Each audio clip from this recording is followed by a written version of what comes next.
that. What would you say to people who say their ultimate performance transformations are photoshopped and that they're not real? To those who say our results are photoshopped and not real, I mean, what grand conspiracy theory do you believe in?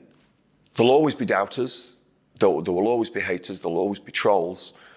But when you have thousands upon thousands of results, if you can prove that we have materially photoshopped an image, now we might clear a spot up, right? We might clear a zit up, but we do not change the contours, we do not add something that's not there. And if anyone can prove that, $10,000 to them.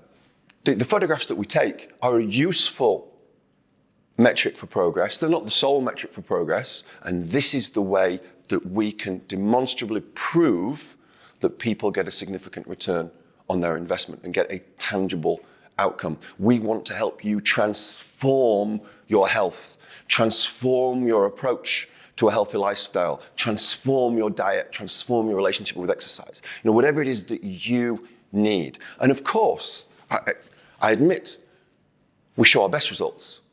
Not everyone is the best result. We show our best results. We put our best foot forward. Of course we do. How many times a week would you recommend someone should train? So the answer to how often someone should train is it depends. If you want to maximize your progress in the gym, you might want to train 3 times a week. You might want to train 4 times a week. A lot of people can get what they want from the gym by exercising twice a week and then once or twice a week doing other exercise that they enjoy or they feel a benefit from. If someone wants a radical body transformation, 3 to 4 times a week is typically the optimal amount of gym time that you'd be looking for. If you look at the transformations that UP do, on average, the transformation clients that we feature will be in the gym for 2.7 hours a week, which is far less than people kind of give it credit for. So the UP programs are all built around efficiency of time, squeezing the most out of a given unit of time, squeezing the most work, the most productivity out of that given unit of time. Do you have any strategies for people who struggle to beat cravings? The boring answer is, it depends. The easiest way to manage cravings is to manage your blood sugar. Effective blood sugar management comes down to eating the right foods at the right time. There are tons of small tips and tricks when it comes to beating cravings. Drinking a glass of water. Sometimes people are fatigued rather than hungry. Sometimes people are dehydrated rather than hungry.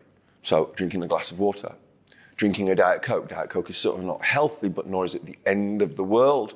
That will kill cravings. Caffeine, a cup of coffee will help kill cravings. Chewing gum can help kill cravings. Cleaning your teeth can help kill cravings. There's something called glutamine, an amino acid. Taking 20 grams of glutamine can kill sugar cravings, for instance. It can also, in some people, kill alcohol cravings. So it's quite useful for people that have issues with alcohol. So there are lots and lots and lots of different ways. No one size fits all. The best thing to do is to make sure that you control blood sugar, as I said, don't go too hungry for too long. But also, I'm going to contradict myself because it's complicated.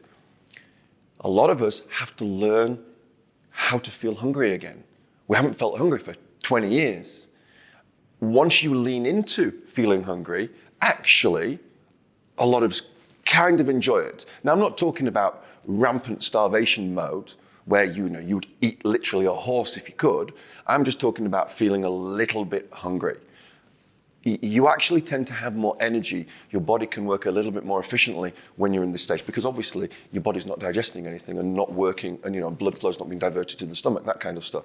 So again, learning how to lean into a little bit of hunger is actually a very healthy psychological and physical thing. Is it possible to lose weight too quickly? It's very difficult to give a succinct and short answer to that, because the honest answer is it depends. The fatter you are, the faster you can lose weight. If you are 10 pounds overweight and you lose 10 pounds in a week, you're going too fast, because you will not only have been starving yourself, you've probably been exercising 16 hours a day and you're just driving yourself into the ground. However, if you are 150 pounds overweight, and you're losing 6 or 7 pounds in a week for a couple of weeks, it's not a problem. Starving yourself is very bad, but typically the reason why it's bad in kind of the short to medium term is how it will destroy your relationship with food.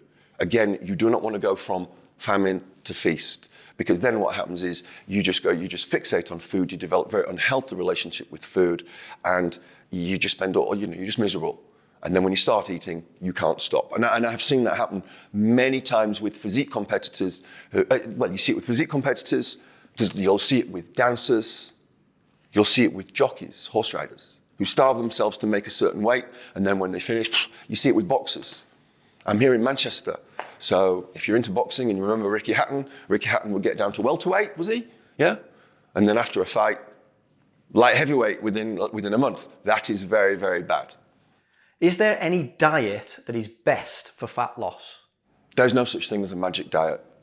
If you eat from the land and control your calories, and let's say we're talking about losing weight now, and you are in a calorie deficit, be it from eating fewer calories or exercising more and burning those calories, you're going to lose weight. This is just a mathematical equation, and it's very simple. What we do at UP is really work with you to find the thing that fits you, fits your commitment, fits your budget, and fits your taste buds, where you're not going hungry too often, where you're not end up craving, where you're not going from famine, starvation to feast. In other words, you're not going so hard.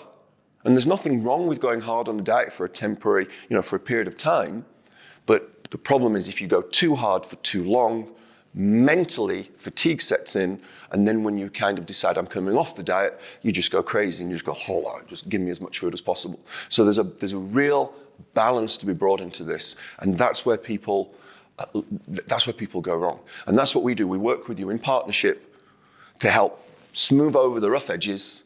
And honestly, if I was to work with 50 different people, the same diet would work for all of them, but it wouldn't be the best diet for all of them because it wouldn't be the diet that all of them could stick to. So the chances are there would be 50 slightly different, tweaked diets. You also asked about things like ketogenic diet and intermittent fasting.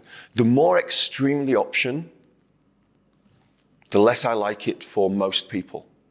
Intermittent fasting can work for some people, it can work, but it doesn't really work by magic usually. Putting aside the science of extended fasting, which is different from intermittent fasting, the science of intermittent fasting is really, if you're not eating for 12 hours, 14 hours, 16 hours, there's no real magic science to it. You're just limiting your ability to eat. If you're only eating for 6 or 8 hours in a day, it's sometimes easy to control the calories. The problem I have with that is some people spend half the day fixating about what they're going to eat when they do eat, and then they just splurge it in. Ketogenic dieting, low carbohydrate dieting, has applications for people with health conditions in terms of being an optimal diet for just losing weight and being healthy. If you feel good on it and you don't feel restricted, knock yourself out and do it. But again, for most people, the medium-term exclusion of carbohydrates is socially limiting. They don't feel good on it. They end up overly fixating on the diet, and it's just too hard and too demanding for what's needed. What does a healthy diet actually look like? A healthy diet is a very personal question. You and I both might have different healthy diet requirements, but as a general rule, a healthy diet is one that is portion controlled, calorie control, knowing when enough is enough, and having a primary emphasis on what I would call eating from the land. If your great-grandparents looked at the food that you eat and wouldn't recognize it as food, it's probably not good food. We call them Frankenstein foods. If you can kill it, pick it, or pluck it, and I have to say that very carefully, then you can genuinely think it's healthy and you can eat it. But again, there's nuances. Because you can pluck fruit from the vine, right? But we were not designed to have an endless supply of a myriad of different fruits year round. Fruits are seasonal. So the healthiest way to eat is to eat according to the season, according to the foods that are kind of generally available to your ancestors. In the West, we tolerate lactose better than people who are from the East because they didn't grow up with cow's milk, and our ancestors have adapted and can digest cow's milk properly. That kind of thing. So it's been mindful of where you come from, mindful of what you specifically need, eating mindfully in general, in other words, not eating in front of the television mindlessly. The healthiest countries are often those countries that take time over their food, that make food family affairs, and having this primary emphasis on eating from the land. If the world ate from the land, the world would be an incredibly healthier place. Do people really need supplements? So supplements are, by their very definition, supplementary in nature. And the most important thing here is you try to nail a healthy diet. Supplements for me are for those people who have the budget to say, I've got my healthy diet taken care of. 70 to 80% of the adult population is deficient in magnesium. So by definition, 70 to 80% of the adult population would benefit from supplementing with magnesium. Almost everyone who lives in the Northern Hemisphere would benefit from supplementing with D3 at certain times. So there are a handful of supplements that, assuming it doesn't impact your ability to eat a healthy lifestyle or keep the heating on, I think those are useful to look at. But they're a tertiary consideration. They should never, ever take priority over eating the right diet. We often prescribe 10,000 steps a day to our clients. Where did that number come from, and is that a magic number? 10,000 steps a day magic? No. It's just an relatively straightforward background exercise goal to help keep your metabolism moving. But it's not magic. To answer the question, it's not magic, and it's not an issue if you only average 8,000 steps a day, nor is it an issue if you do 12,000 steps a day. When we go on very hard diets, when we drop our calories very low, we often become sluggish. We might exercise the same, but our metabolism slow down. Well, they usually don't slow down per se, but we burn fewer calories because what happens is, subconsciously, we stop all the fidgeting. 10,000 steps is, you could almost see it as an advanced version of fidgeting. So what it really is, we want you to do a certain amount of background exercise, well, basically to help put you in a negative calorie balance without undereating. In your opinion, what is the biggest reason that people fail? Why and how do people fail? They have not followed the process. So some people are way too impatient. They expect within 6 weeks to be physically different in every single way. It's possible, by the way, to be physically different and have changed your blood work and reduced your blood pressure by a crazy amount and dropped inches and inches off your waist and look like a different man, look like a different woman in 6 weeks. It's possible. But not everybody can do it because we all respond differently at different rates. What I've seen over the years, actually, especially in the United States of America, where the fitness industry tends to tell more lies than in other parts of the world, if I'm honest with you, a significant number of clients come in and they suspend their disbelief when they come in. Now, they've told me this. They see our results, they think, no way, no chance, no how. And then they come in, they start the process, the scales lift from their eyes, and they see people, of course, it's not just on themselves, they see people in the gym. They see the real people that we put in the pictures, and they see people changing so fast, and they're like, holy hell. And that reaffirms their commitment, boost their confidence, and they go for it. If you want a great result in 12 weeks, the analogy that I would give you is this. You've got to swim to the end of the pool. You're at one end, you've got to get to the other.